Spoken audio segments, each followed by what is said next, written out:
We've got a tornado spotted approximately 1 mile east of Ellerslie.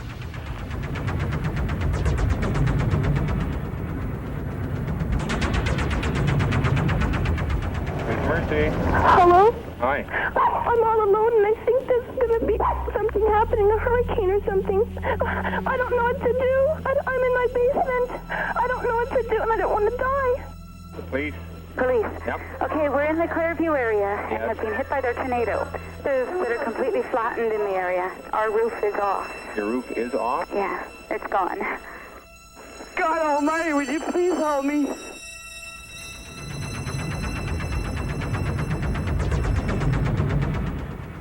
July 31st, 1987. At roughly 3:15 p.m., a tornado touches down in Edmonton's southeast corner and begins a devastating march north, demolishing homes, businesses, vehicles, and power lines.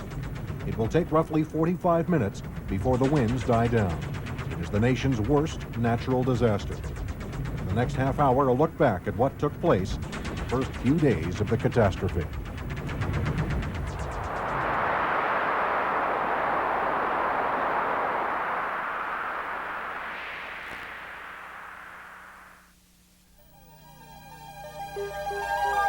There's emergency. Yes, I am alone with 3 children. My house has been hit. My window's been broken. Tornado. Control to 2 Charlie 4. Go ahead. Send you back south, 30th Street and 64 Ave. Tornado set down there. There's some fires and some leaking gas lines. Ambulance is en route in case there's injuries. Fire, gas, power have also been notified are en route. The tornado touches down in the residential area of Mill Woods. Damage is severe, but miraculously, there are no serious injuries or death. The tornado marches north. It builds in intensity as it rips through an industrial area east of Edmonton.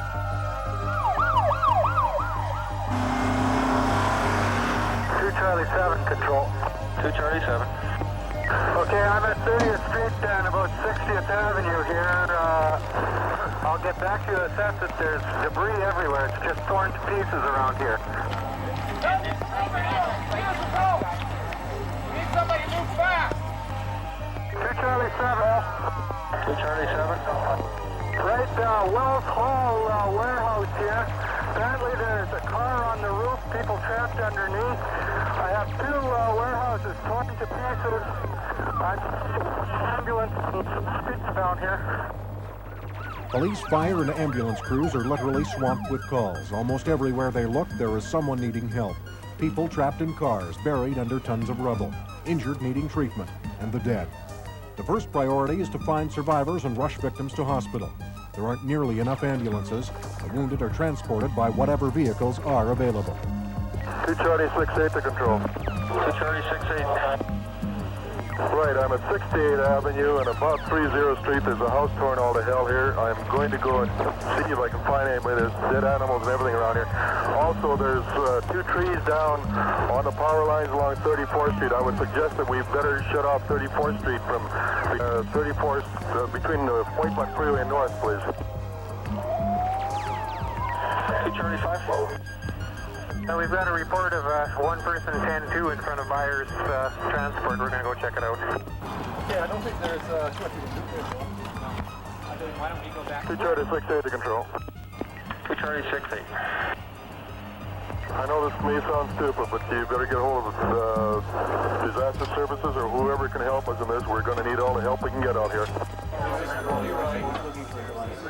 The city of Edmonton does in fact implement its disaster plan. The heads of each city department assemble in a conference room in City Hall, which becomes the Emergency Operations Center. The mayor, police and fire chiefs, the head of the ambulance service, representatives of Edmonton Power, Edmonton Telephones, Edmonton Transit, Northwestern Utilities, Social Services, Alberta Disaster Services. I declared a state of local emergency, which allows the city invoke certain powers, demolish buildings, and that's needed because people have been trapped in buildings and there are still people trapped. The fire department responded in full, and we had in excess of 400 people in about an hour and a half after this started, which is very commendable for our people, I believe. We called in all our employees, all those who were available were called upon. All our vehicles were utilized. We also called upon Edmonton Transport for some buses. We have used private vehicles, and we've had a large number of volunteers, people like paramedics from outside the city who phoned in and volunteered and come through the area. Our people on the south side are having considerable trouble getting into these buildings. We have heavy equipment going in there. The buildings will have to be taken apart one by one and searched individually. The rescue operation is being coordinated from here. Calls of trouble keep pouring in. I'm work with. The tornado went over top of us and leveled our shop, and there's people in there. The majority of resources are being sent to the industrial park, but the tornado is not yet finished. The funnel continues its trek north, heading into the Clairview area. It is now 3:40 p.m. 12 people are already dead. Winds reach 417 kilometers an hour. 463 houses will be damaged. Some are flattened.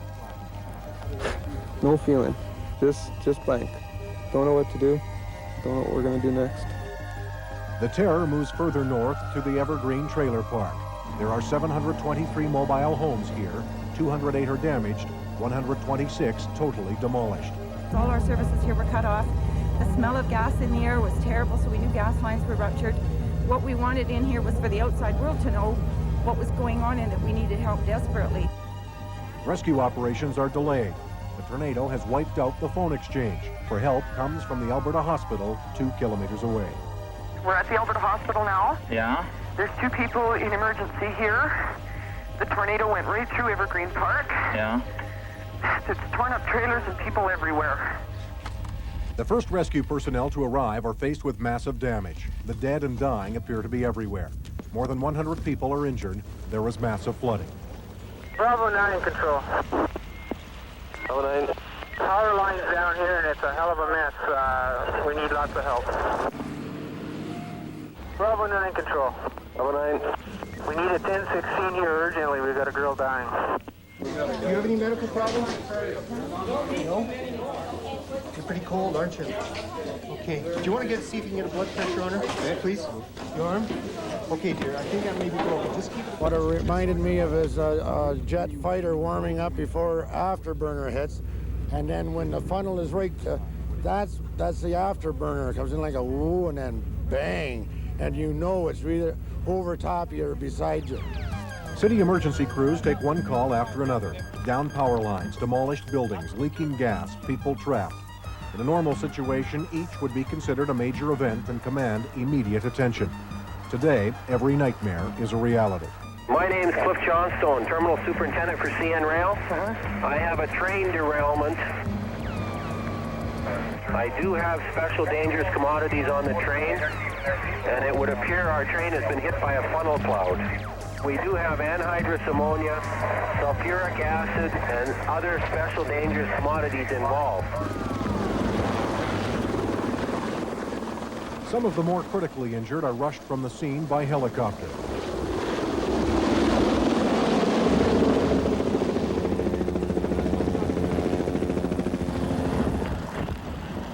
The medivacs land at Edmonton's municipal airport, where waiting ambulances take the patients. From here, it is only a few minutes' ride to hospital.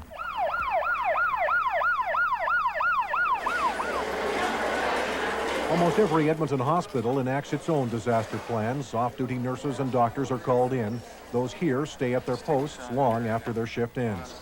Volunteers from every area of the hospital come to the emergency department to help out. From the patients, horror stories.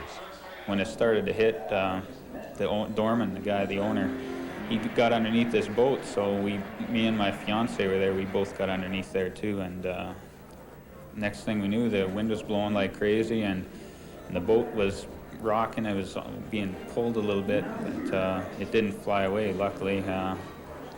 Then when it was all over, we looked around and there was just rubble everywhere. There was just nothing left. I was just sitting down reading some mail, and I've been going through my house that so fast that my ears were popping.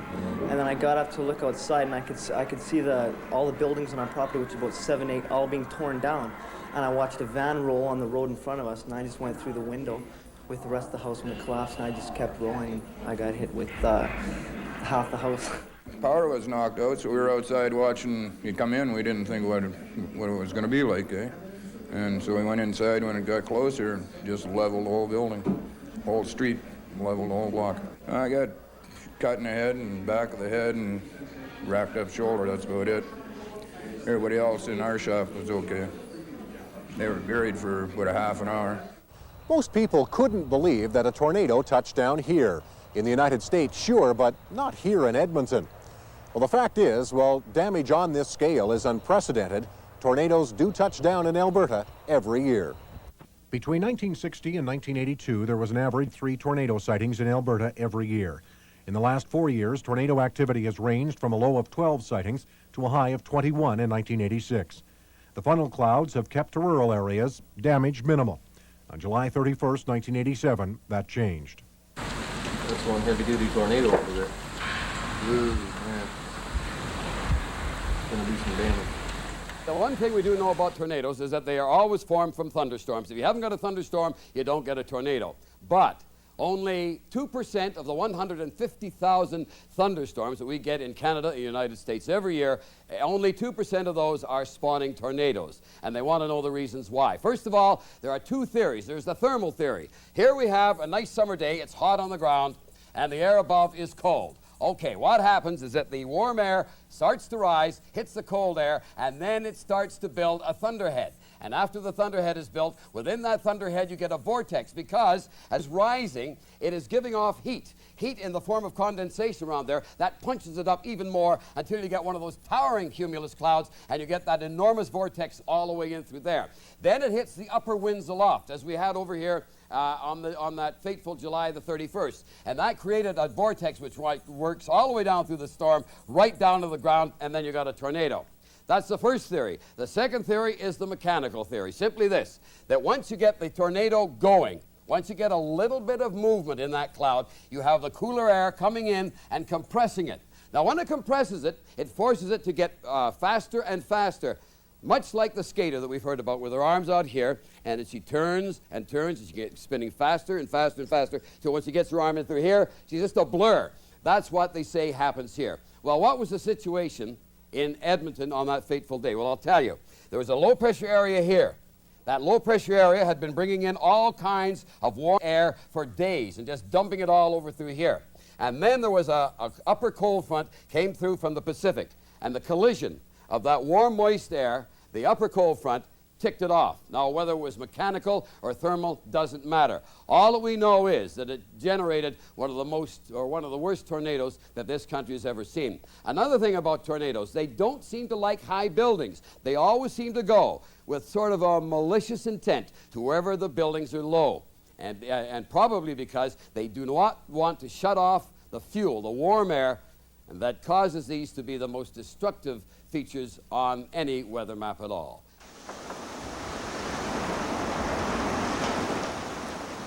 Tornadoes are rated using the Fujita intensity scale. Winds can reach as high as 509 kilometers per hour. Enough strength to lift and move tons of concrete, to throw vehicles about like toys, to demolish even the toughest of buildings. The Edmonton rated as high as F4. Stay clear where you can get out if you have to, but be accessible. The first hour after the tornado hit can best be described as chaotic. Emergency personnel overwhelmed by the unfolding tragedy. 2 Charlie 6-8 to control. 2 Charlie 6-8. I have several buildings down here with people trapped under cement and everything else. Get me as much help as you can to 64 Avenue and 28th Street, please. 2 Charlie 6-8 was Police Sergeant Ron Madej. It was chaos, panic, like nothing I've ever seen before, and hopefully nothing I'll ever see again. To tell you the truth, it didn't really sink into me until after I was relieved of my duties, which was after a 24-hour shift, and I got home and I was able to relax, and that's when reality really hit me. When I walked in the house, my wife met me at the door, and first thing she asked me if I was okay, and then she asked me if I wanted to have breakfast. I said no. So I walked over and I poured myself a large drink. I had one drink, and I started talking to the wife, and I came about that far from crying. 2 Charlie 7, control. 2 Charlie 7. Right, I'm at that warehouse I was telling you about. I've got 2 inmates here.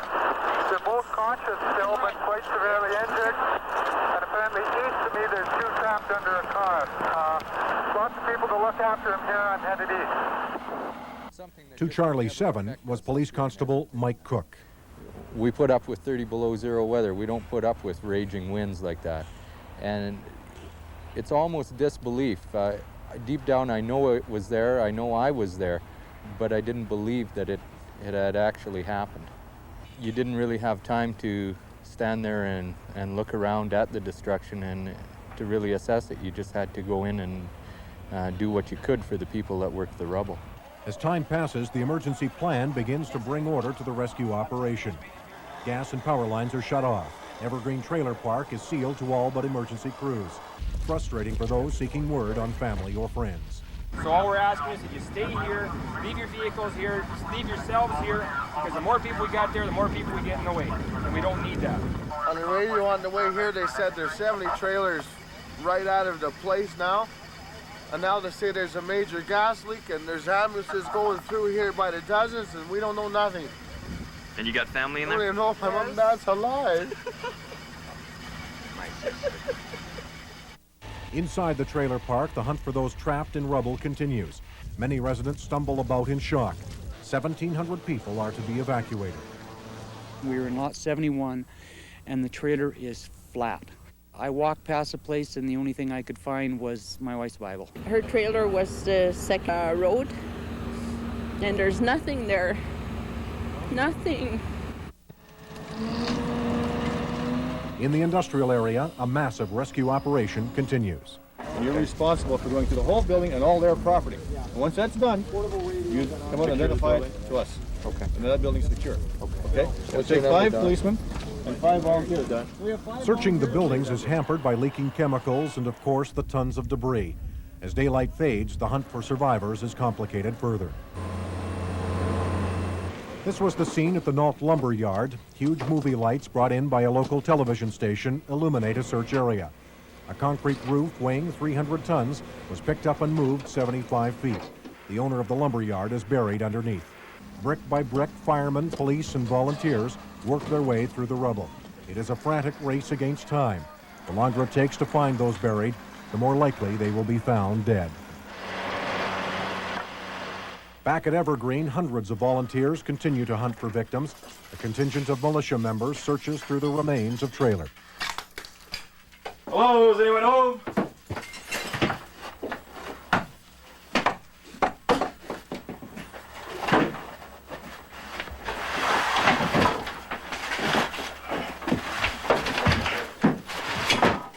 Little kids calling mattresses and shit.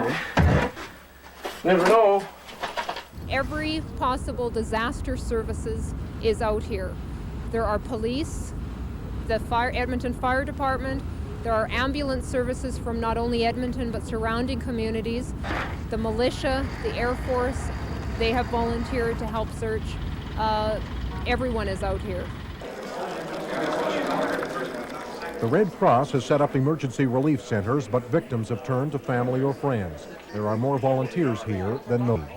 The turnout has been marvelous. People are lined up offering to help, and the phone calls have just, almost overwhelmed us for the amount of services that people are willing to offer. By daybreak Saturday, the search and rescue operation is slowly winding down.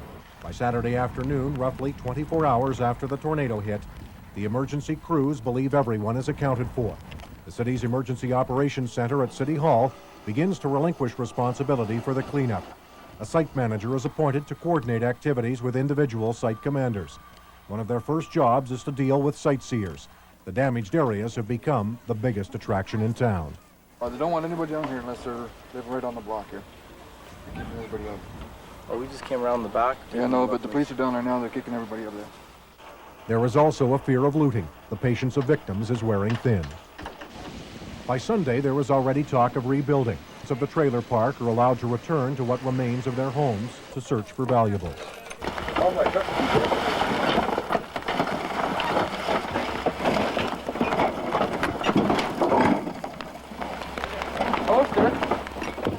There is not much left for many, and for some, nothing at all. In the rush to clear debris, the worst-hit homes have been bulldozed, loaded onto trucks, and sent to the dump. Some of the ones who are still possibly in a state of shock and don't have family and friends behind them, don't even know that they can come in and get some of their stuff. They're given a half an hour to come in on a bus pick up whatever they can and go back out. Half an hour isn't even enough to move stuff, to find anything. While tempers flare briefly, aid floods into relief centers, mountains of clothing, food, furniture. The outpouring by people across North America is as overwhelming as the disaster. Within days, organizers say they have too much. Hundreds of volunteers will spend months sorting through it all. But even without this and promised government aid, those touched by the tornado remain thankful just to be alive. I looked out the window and everything was flying.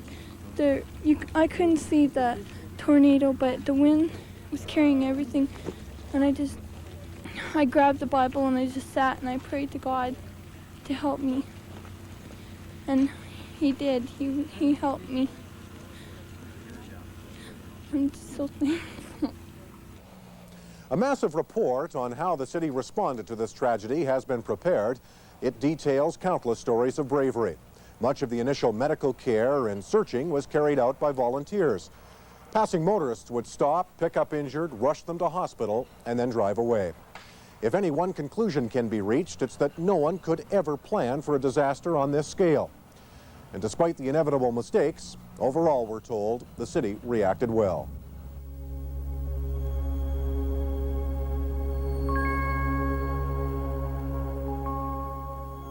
Final damage estimates indicate the tornado destroyed $2.5 million worth of property in Mill Woods, more than $250 million damage in the industrial park, roughly $8 million damage in Clairview, and an equal amount in the Evergreen Mobile Home Park. Hundreds of people were injured, 27 were killed, men, women, and children.